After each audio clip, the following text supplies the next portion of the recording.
60-40 नहीं चलतो। इस नारे के साथ झारखंड के छात्र नेता देवेंद्र नाथ महतो लगातार आंदोलन कर रहे हैं। उनका ये आंदोलन 3 चरण में किया गया। 2 चरण अब तक हो चुका है और तीसरा चरण अब भी बाकी है। आपको बता दें कि झारखंड सरकार द्वारा नई नियोजन नीति के खिलाफ झारखंड छात्र नेता लगातार आंदोलन कर रहे हैं। इनका कहना है कि वो इस नीति के समर्थन में नहीं है और 60-40 नीति वो झारखंड में लागू नहीं होने देंगे। आपको बता दें कि पहले चरण में 72 विधायकों को पत्र सौंपा गया, जिसमें इनका दावा है कि 15 विधायक इस पर राजी हैं। वहीं दूसरे चरण में 26 से लेकर 8 मई तक ढोल नगाड़े के साथ झारखंड ट्राइबल लुक जो है, यहाँ की जो ट्राइबल लुक है उसे उस लुक को लेकर, उस वेशभूषा को लेकर अलग अलग स्थान पे राज्य के मोराबादी हो, चाहे वो विधायकों के आवास हो, वहाँ पर एक मार्च निकाला गया। दूसरे चरण के होने के बावजूद अब तक सरकार के द्वारा कोई इस पर उनकी मांग को पूरा नहीं किया गया है और अब ये तीसरे चरण तक यह मांग पहुंच चुका है।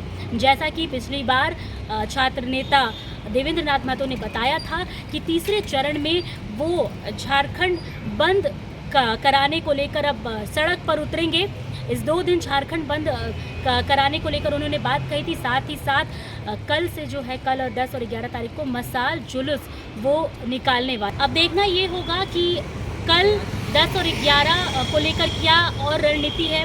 10 और 11 जो आखिरी चरण इनका बाकी है, इसके बावजूद अगर इनकी मांग पूरी नहीं होती है तो उसके आगे छात्र नेताओं ने क्या रणनीति बनाई है। इन तमाम बातों पर आइए बात करते हैं झारखंड छात्र नेता देवेंद्र नाथ महतो से। तो सुनिए उन्होंने क्या कुछ कहा। नियोजन नीति के मामले पर बिना गजट प्रकाशित किए, बिना नियोजन नीति के ही 60-40 के रेशियो पर विज्ञापन पे विज्ञापन निकाला जा रहा है। यह झारखंडियों के साथ अन्याय है। और दूसरी तरफ यहाँ के तमाम सत्ता पक्ष के 42 विधायक समेत 72 विधायक ने एक तरफ से लिखित समर्थन दिया है कि 60-40 नहीं चलता, और 60-40 के तहत ही विज्ञापन निकाला जा रहा है, जिसके विरोध में हम लोग लगातार जो आंदोलन कर रहे हैं। वर्तमान समय में 10 मई से 11 जून तक 31 दिवसीय 4 चरणों का आंदोलन में 2 चरण हम लोग का ऐतिहासिक सफल हुआ और तीसरा चरण और चौथा चरण का जो आंदोलन है हम लोग का, उससे संबंधित आज प्रेस वार्ता बुलाए हैं, जो कल 9 जून अर्थात झारखंड आबा बिरसा मुंडा जी के पुण्यतिथि के अवसर पर हम लोग पूरे झारखंड प्रदेश में मसाल जुलूस निकालेंगे और बिरसा मुंडा का जो सपना अबुआ दिसुम अबुआ राज था, उसका सपना को साकार करने के लिए मसाल जुलूस निकाल करके आह्वान करेंगे पूरे झारखंड प्रदेश वासियों को कि इस बार एक दिन नहीं बल्कि लगातार 2 दिन पूरा का पूरा 48 घंटा 10 और 11 जून अर्थात शनिवार और रविवार को संपूर्ण झारखंड बंद रहेगा, जिसका हम लोग प्रशासनिक अनुमति पत्र प्राप्त कर लिए हैं माननीय डीजीपी महोदय से और मुख्य सचिव महोदय से। ये दोनों को प्रशासनिक अनुमति प्राप्त कर चुके हैं 2 दिवसीय बंदी का और मसाल जुलूस का, और इसमें पूरे झारखंड प्रदेश का उल्लेख है। इसीलिए मैं तमाम राज्य के सभी आंदोलनकारी साथियों से आग्रह करता हूं, विनती करता हूं, निवेदन करता हूं और बताना चाहता हूं कि अलग अलग जगह और प्रशासन को आवेदन देने का अनिवार्यता नहीं है। आप लोग स्वेच्छा से दे सकते हैं तो दे सकते हैं। और उसके अलावा जो हम लोग का मीडिया बंधु के समक्ष हम बताना चाहेंगे कि 9 जून को जो हम लोग का विशाल मसाल जुलूस निकलेगा, वे संपूर्ण झारखंड प्रदेश के तमाम प्रखंड और जिला मुख्यालय के चौक चौराहों पर निकाला जाएगा, जिसका फॉर्मेट इस प्रकार से है। इसके बाद जो दूसरा चौथा चरण, जो अंतिम चरण हम लोग का है, 10 और 11 जून 2023 दिन शनिवार और रविवार को संपूर्ण झारखंड बंद रहेगा। और अब इस बंदी को ऐतिहासिक सफल बनाना और आवश्यक इसलिए हो गया है क्योंकि एक तरफ यहाँ के विधायक सांसद लिखित रूप से कह रहे हैं, सील सिग्नेचर देके बता रहे हैं कि 60-40 नहीं चलता, और दूसरी तरफ जेएसएससी के माध्यम से बार बार विज्ञापन निकाल रहे हैं 60-40 के तहत, यानी कागजी कलम और ऑफिशियली तौर पे कहना चाह रहे हैं कि 60-40 चलतो। तो यहाँ के सत्ता पक्ष समेत विपक्ष का और विधायक समेत संसद का ये जो दुमुहुआ नीति है, ये जो दोहरी चरित्र है, इस दोहरी चरित्र का मुंहतोड़ जवाब देने के लिए इस आंदोलन को बाध्य होके हम लोग को और ज़्यादा ऐतिहासिक बनाना मजबूरी हो गया है। और दूसरी तरफ जो ये सरकार शुरू से हम लोग का आंदोलन को ध्वस्त करने का हर साजिश और षड्यंत्र रच रही है, तो कभी नोटिस, तो कभी एफआईआर, तो कभी लाठीचार्ज,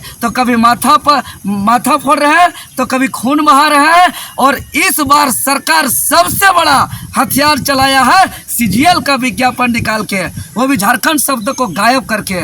ये इनका सबसे बड़ा हथियार है हमारा आंदोलन को कमज़ोर करने का। तो हम छात्र नौजवान को कह देना चाहते हैं कि हमारा जो ये तानाशाही सरकार है, इसके सरकार के द्वारा सबसे बड़ा हथियार को अगर हम ध्वस्त करते हैं, अगर इसको हम नाकाम करते हैं और 3 दिन जो हिम्मत लगा करके हम लोग इस बंदी को सफल बनाते हैं, तो निश्चित ही हमारा जीत सुनिश्चित होगा। और 100% हम दावे के साथ कह सकते हैं कि 60-40 वापस हो करके रहेगा।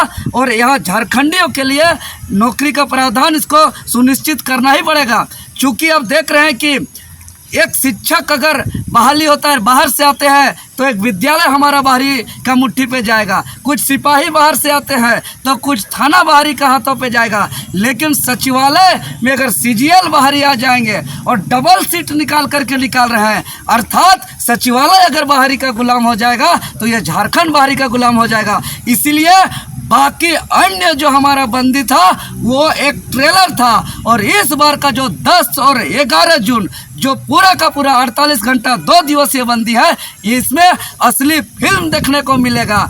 और बाकी बंदी में हम लोग 5 दिन 7 दिन पहले हम लोग सूचना दे पाते थे।